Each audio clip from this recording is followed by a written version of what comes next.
النهارده هنفهم مفهوم اللايرز في الفوتوشوب، لان لو فهمته هتبقى فهمت اكتر من 75% من برنامج الفوتوشوب، لان اغلب تعاملك مع اللايرات في الفوتوشوب. وفي نفس الوقت هتلاقيه نفس المفهوم متكرر في برامج ادوبي كلها تقريبا، بس باسماء مختلفه. وفي نفس الوقت تعلمه هيساعدك انك تعلم اي برنامج من برامج ادوبي، لان تقريبا نفس الكونسيبت، نفس المفهوم هو مش بيتغير. اول حاجه لو قائمه اللايرز من ظاهره عندك، هتروح على ويندوز وتدوس على لايرز او تدوس على الاختصار بتاعها F7.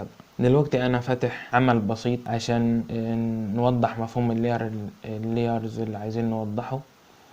دلوقتي عندي لاير باك جراوند وعندي دايره حمراء ودايره سوداء. كل الفكره ان اللايرز ان هي عباره عن طبقات فوق بعض.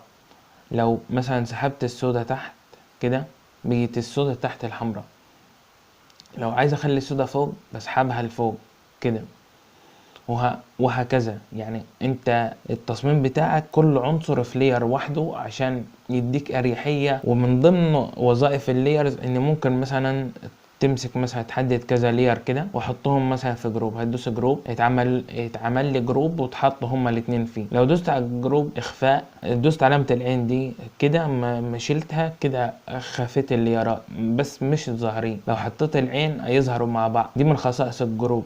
دي مفهوم اللاير ببساطة.